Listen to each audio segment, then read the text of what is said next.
enough ghost stories that have influenced my life in a lot of different ways.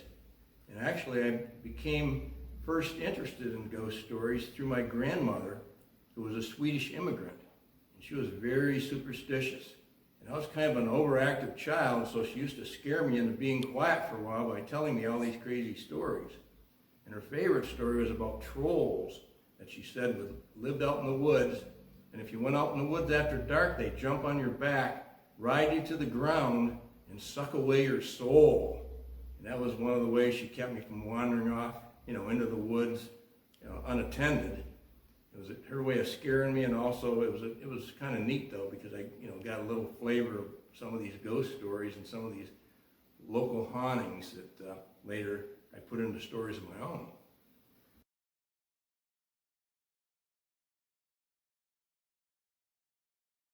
Probably the creepiest place I ever visited was the Halton baby cemetery. And I'd like to read the story that I wrote about it. It's very short, and my stay there was very short because I was so freaked out I left right away. I was only there maybe 15 minutes. And believe it or not, I left my car running the whole time I was there because someone warned me before I went there. They said, well, we tried to get back in our car and start it, and it wouldn't start. So I said, I'm not going to have that happen to me. So I left my car running the whole time I was there at the Halton baby cemetery. Halton hugs the shore of the Clarion River in Elk County, Pennsylvania. In 1908, a plague swept through the village, decimating its baby population. The children were buried across the river on an eerie hillside. Night photos clearly capture their ghosts. Neighbor kids leave toys for the phantom babies to play with. And then there's the dead caretaker who follows you back to your car.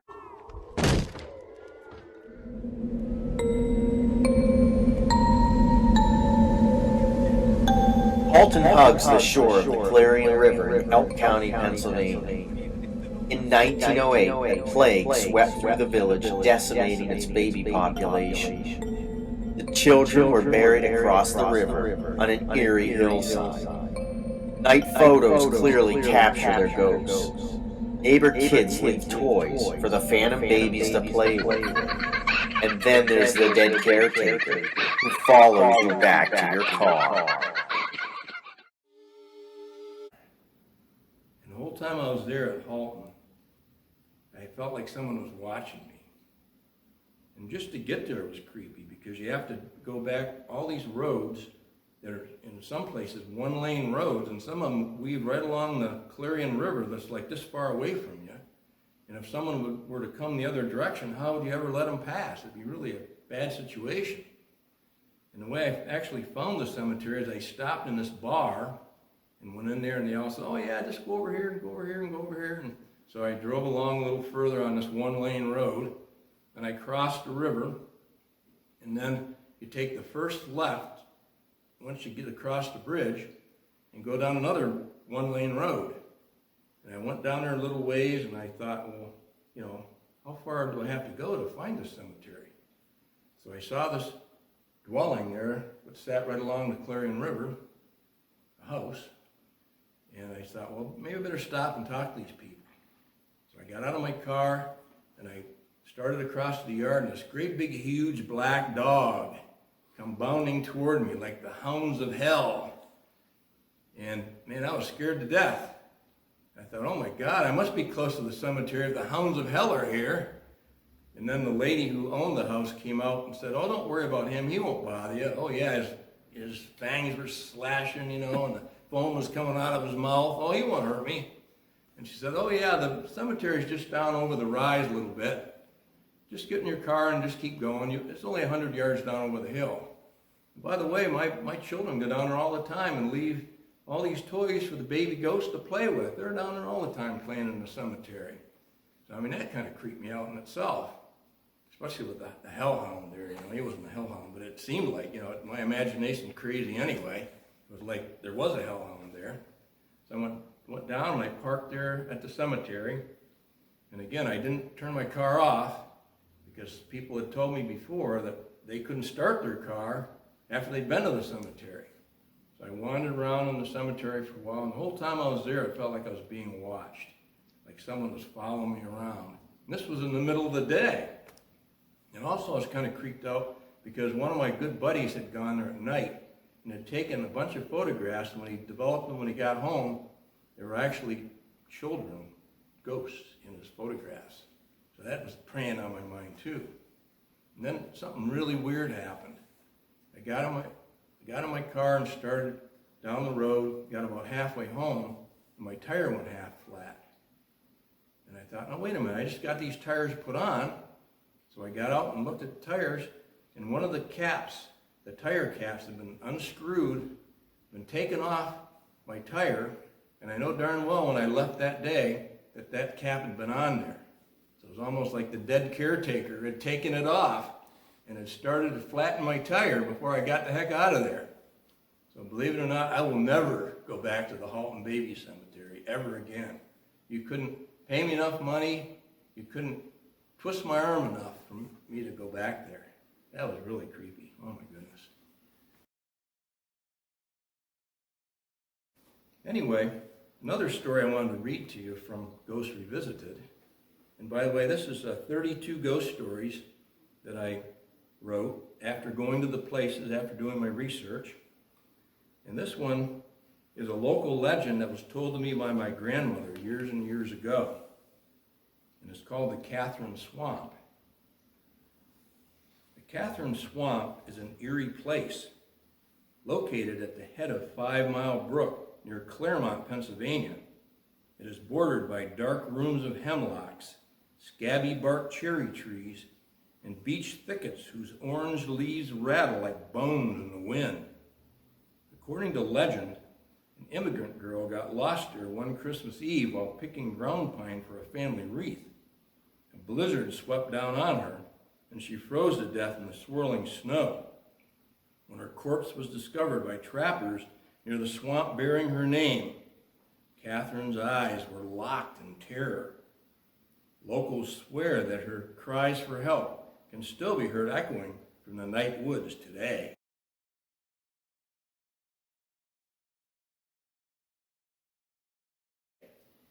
And I actually made a trip out there.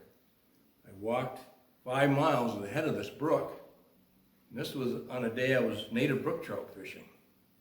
And I went up in there and I thought, well, as long as I'm here fishing, I might as well go up and see the swamp. And so that particular experience ended up being a fiction story in my Fears Forever book. And what I did is I took the folklore legend of the Catherine Swamp and then turned it into a fiction story. And I'd like to read that to you also to show you, how my imagination comes to play in all these stories. As a matter of fact, a part of me is in every story I ever write. Subconsciously, I end up in there somewhere. And this is another story that's really quite creepy. Okay, my fiction story that was based upon the Catherine Swamp is called The Spirit of Catherine. Excitement had me by the throat as I skidded along the mossy rocks bordering the headwaters of 5 Mile Brook. Although I had left my car well before noon, I was now just nearing my destination. I had been so immersed in fishing for scrappy native brook trout that my exploration had taken far longer than I had anticipated. When I disassembled my fly rod and hightailed it upstream, the evening shadows had already begun creeping out from beneath the hemlocks. The scabby cherry trees seemed blacker than I'd ever before seen them. The wind also began acting like the plaything of a perverse magician. Although I was an experienced woodsman, I had difficulty pinpointing from which direction it came. Its howling seemed almost cyclonic in nature and was rising fast. In the fading light, only my stubbornness pushed me onward. Finally, without warning, I stumbled through an orange screen of beech leaves and skidded to a halt on the shore of the blighted swamp I had been seeking. Having no brothers or sisters to accompany me, I had hiked alone in the woods since I was 12. Yet even I couldn't help but shrink from the vile sea of muck and stagnant water that stretched before me in the twilight. Great bleached tree trunks reach finger-like from the fringes of this mire, while ghostly beaver huts glowed in the mist now forming over the deeper pools. The distant chant of the whippoorwill made my face grow cold beneath my beard. If only I had asked a friend to come along. If only I had a friend to ask. So this is where Catherine perished. No wonder the old Swedes wouldn't venture out here at night. According to legend, the girl had wandered off to pick Crispus ground pine and got caught in a driving blizzard. It wasn't until the following spring that her corpse was discovered by trappers near this very spot. Neighboring farmers swear that her cries for help can be heard echoing from these dark swamps even today. My grandmother said she was a winsome lass, wild as a colt, and always out walking alone. How strong the wind has grown, yet the mist, if anything, is swirling thicker. I must leave this blighted place before my imagination gets the better of me. I must turn and take one step at a time. Just one step. Oh God, I'm sinking. Catherine, is that you? My, your skin is so cold and smooth. You are a winsome lass. Now we shall never again have to walk through the swamp alone. So again, I use my imagination, some of the things that actually happened to me, along with the story of Catherine that I heard from my grandmother.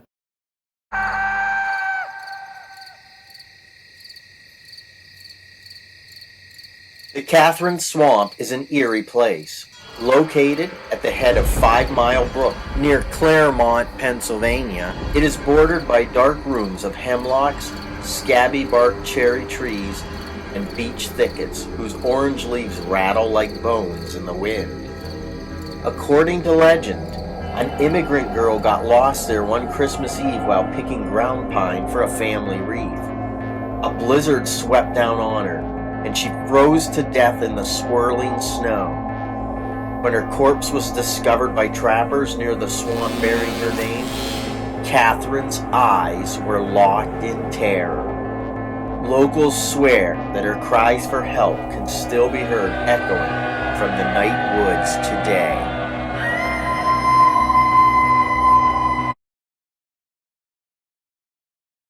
Later on, my dad, who was very well read and had a big library, said I should read Edgar Allan Poe. And from Edgar Allan Poe, I learned how to create spooky atmospheres and spooky landscapes, and a little bit about what Gothic is. And that's basically what Gothic is that you create a story that takes place in a pseudo-medieval setting with all these creepy sound effects and all these creepy things going on in a house or an old castle. And so I incorporated a lot of that stuff to create the atmosphere in my own stories.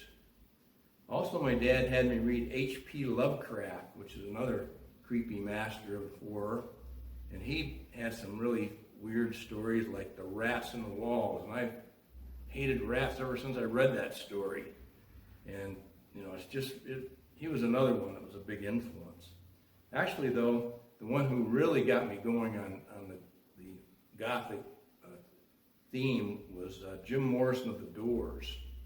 And as a teenager, my mother said I could have anything I wanted for my birthday, so I went in and I bought the Doors' second album called Strange Days. And I took it home, and there was a big lightning storm outside, and I put it on, and there was the lightning flashing through the window and everything when I was listening to it. And that was the creepiest album I've ever heard in my life. And the words he uses are just amazing. He has, he was a genius and had a really good command of the English language. Actually, they called Jim Morrison the Word Man, and it was well deserved that he got that title. And he just had a way of, creating, again, spooky type feelings in his songs. And also there's one song where he says, "I'm going, but I need a little time. I promised I would drown myself in mystic heated wine. And then free fall, the river flow, on and on it go. Breathe underwater till the end." And it was just, that kind of stuff that he was always throwing in his songs. And then there was one line, it was, Blood is the Rose of Mysterious Union. And then there was another one, Fingers Weave Quick Minarets, Speaking Secret Alphabets. I lighted another cigarette, Learn to Forget. And it was just, he just had a command of the English language that was amazing. And that stuff just stuck in my mind and made me want to write actually poetry at first. And then later I branched off into a lot of the local folklore tales. And again, the tales I write either come from local folklore or were told to me by friends that I could trust or that I got through internet research. So these are the three basic inspirations for the story. And my latest book is called Ghosts Revisited. And I visited 32 creepy places, took photographs of those places, did my research. And again, some of the stories were told to me by friends. Some of the stuff was just local folklore that I dug into a little more. And then some of the places I actually learned about on the internet. And then also, every time I do a show somewhere and do a book signing, because I do ghost stories, I always have someone come up and tell me a ghost story. So then I have another place I can go and, I take my camera and go there. I don't go at night though, because I don't want any ghosts following me home. That freaks me right out to think of that. So I always go during the day. And obviously you can see, the places you need to photograph better then too and get better pictures that way. Plus, if you take pictures at night, you might also end up with pictures of ghosts in there. As a matter of fact, one of my friends does that quite often. To give you an idea of what I meant by writing about what you know, I'd like to read one more ghost story for you. And this is a Bradford favorite that occurred right here in town back in the late 1960s. And it was told to me by one of my friends. And I had gone off to college in the fall of 1968, and so I missed all the excitement. But he was a senior at that time, and he actually fell right into it. And he's the one that told me all the crazy things that happened. And also, too, he is the one that got the crap scared right out of him, to say the least. He was scared spitless by this whole deal. And this one's called Luke the Spook. In the fall of 1968, hysteria swept through Bradford, Pennsylvania, after a ghost was sighted repeatedly at the Luke tomb in Willowdale Cemetery in West Washington Street. Police swore it was boys in sheets playing pranks when WKBW television from Buffalo, New York, sent a crew to investigate. A scared Bradford High football guard had another version to tell after a close encounter with Luke the Spook. He said the ghost was visible from the waist up and dressed in a tuxedo with a flower in its lapel. When it floated closer and beckoned to the brawny athlete, his legs melted up from beneath him. To escape, he crawled away on all fours like a dog. He had gone to the graveyard to harass Parkers, but suffered a harrowing experience himself. And this actually happened to my buddy.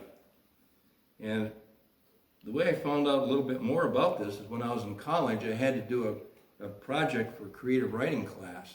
And we were supposed to go home and write an expose of something that happened in our hometown.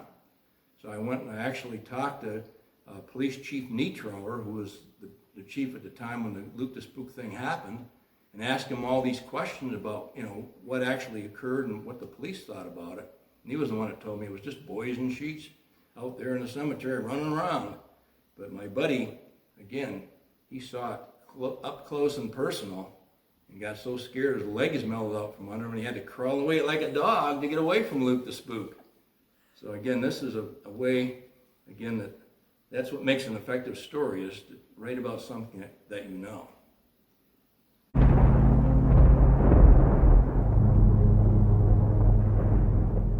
In the fall of 1968, hysteria swept through Bradford, Pennsylvania, after a ghost was sighted repeatedly at the Luke tomb in Willowdale Cemetery on West Washington Street. Police swore it was boys in sheets playing pranks when WKBW television from Buffalo, New York, sent a crew to investigate. A scared Bradford High School guard had another version to tell after a close encounter with Luke the Spook. He said the ghost was visible from the waist up and dressed in a tuxedo with a flower in its lapel. When it floated closer and beckoned to the brawny athlete, his legs melted out from beneath him. To escape, he crawled away on all fours like a dog. He had gone to the graveyard to harass Parkers, but suffered a harrowing experience instead.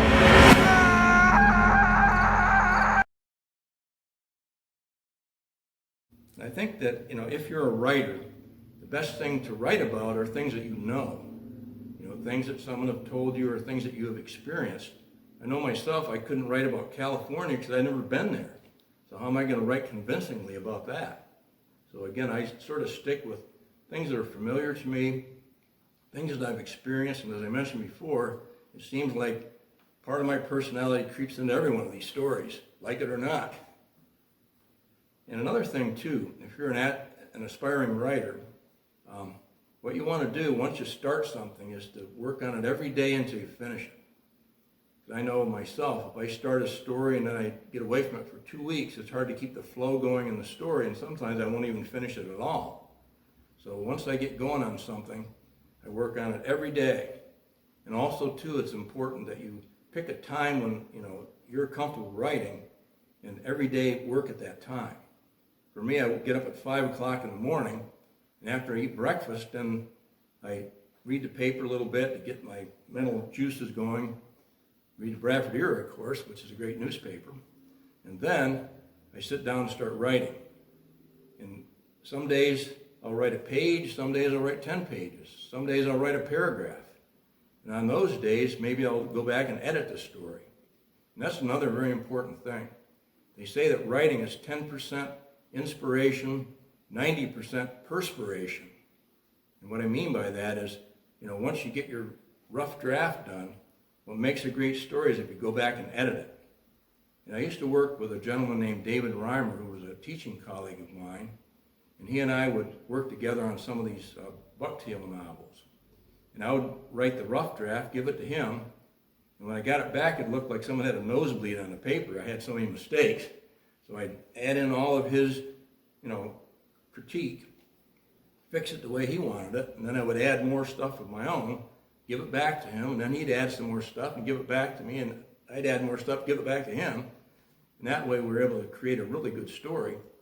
And I think the one book that we did was called Ambush in the Alleghenies. We had to edit it 35 times before we got it right. But it was the final edit that made it a best-selling book. So again, the editing is really important. Make sure that your sentence structure is correct. Make sure that you have, your spelling correct. And sometimes a spell check doesn't do a good job because maybe the word is spelled correctly, but maybe the meaning isn't right. So again, you have to be careful with that. Also make sure that the logic of your story is good, because if it's not logically put together, then your story is going to stink, basically. That was something I learned from David Reimer. He was really good at that. He'd say, logical, this is not logical. So I'd say, no, wait a minute. And then after I looked at it a little bit, hey, you're right.